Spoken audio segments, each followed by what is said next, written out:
Hi, today we're looking closer at this portable misting fan. I'll be testing the mist output, the battery life, the audio levels and sound signatures. Obviously the wind speed too, all to give you a detailed breakdown, one that lets you compare it to other fans that I've reviewed or will be reviewing in the future. The goal is to help you make an informed purchase decision, because let's be honest, even channels dedicated to fans often just showcase the box, turn the fan on, and call it a day, all while raking in millions of views, while barely scratching the surface. Hi once again, name's Alex Train, and I know that I can do better. No matter what they say, looks do matter. So let's begin with a 360-degree view for a first impression. Thankfully, this one neither looks nor smells like low-quality plastic. It's compact enough to slip into a small purse or even a large pocket, rotates for use as a desktop fan, and includes a lanyard, so you can wear it as a neck fan too. But that's all on paper, just marketing claims. We'll find out in the future if they actually hold up. But first, let's start with the essentials, the benchmarking. You might be surprised, but I'm starting off with noise levels and sound signature, because far too many fans either rattle or roar like a jet engine that's ready for takeoff. It only has one speed and it's pretty. For me, that alone can be a deal breaker, especially with so many alternatives on the market. To get a thorough test, I tried various scenarios and surfaces: handheld, IKEA honeycomb, MDF, hardwood, since sounds and vibrations can vary significantly. Trust me, I've tested dozens already, and sometimes it really boggles my mind how some of them got into production. And by the way, the scene with the anemometer where you can see the fan is running is kinda deceptive. The thing is, I'm using a directional shotgun microphone. What you hear in the video isn't always an accurate reflection of reality. The fan is far from silent.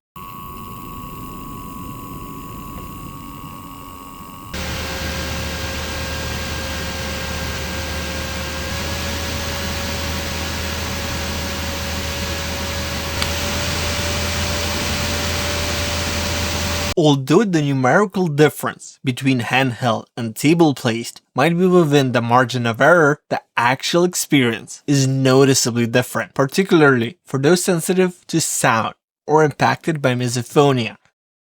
Recording fan noise for a YouTube video is also a lot trickier than it appears, despite experimenting with 5 microphones and dedicating hours to A/B testing. I'm still not fully happy with the outcome. Here's the handheld segment, but captured with a different microphone, where the wind noise is more prominent. Still, in reality, the experience is like the blend of both recordings.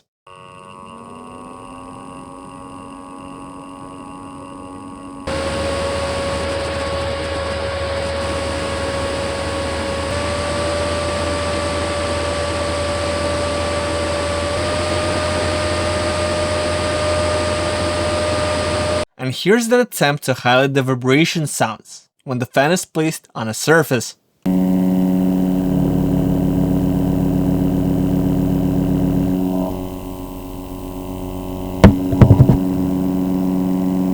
Surprisingly, the sound is quite similar, be it MDF, hardwood, or the half-hollow IKEA.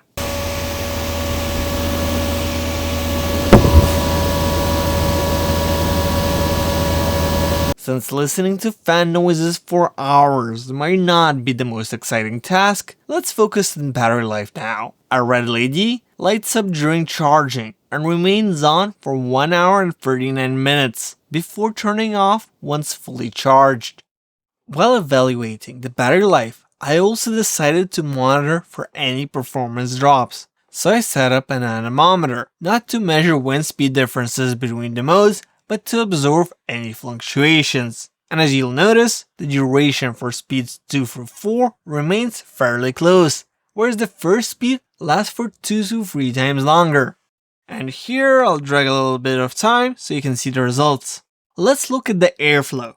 To keep things consistent, I created a score graph with 5 cm sides to measure and track both the spread and wind power. However, this approach may have been a little bit excessive, as shifting just one square to the side significantly reduced or completely halted the anemometer's response. As a result, I simplified the measurements to just 3 distances: 5, 30, and 60 centimeters, right in front of the anemometer, which should be sufficient for handheld and desktop use.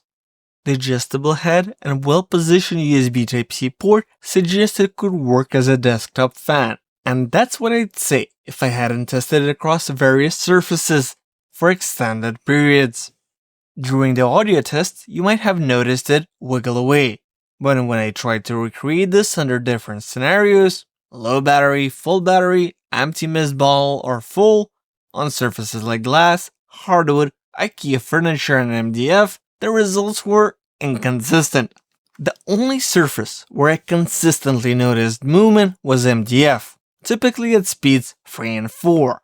But this happened when it was empty or full, and ironically when dry. I even checked the table with a bubble level, but there wasn't any significant tilt to explain it. On top of that, it requires pinpoint precision to even reach you, so if you're hoping for a reliable permanent or semi-permanent desk setup, I'd explore other options.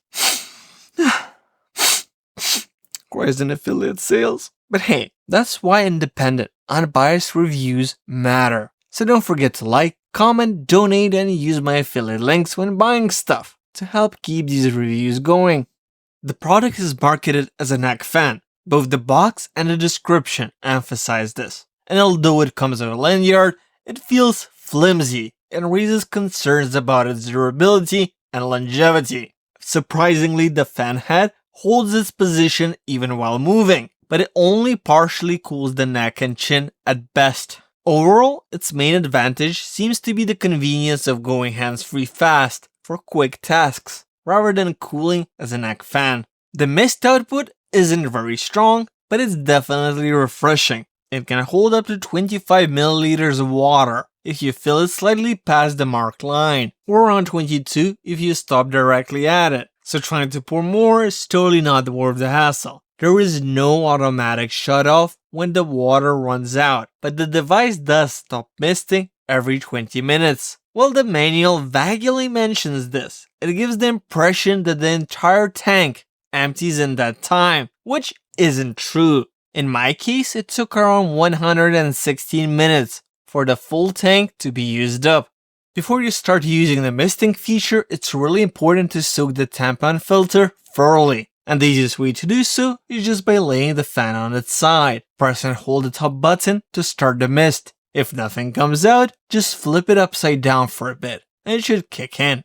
I think I covered all the key points, and I had to trim the video down by a lot, so you don't have to sit through me rambling for half an hour about every little thing. So if you got any questions, feel free to drop a comment. If you want to back the channel, give it a like, think about donating, or shop through my affiliate links. Alex Green, over and out.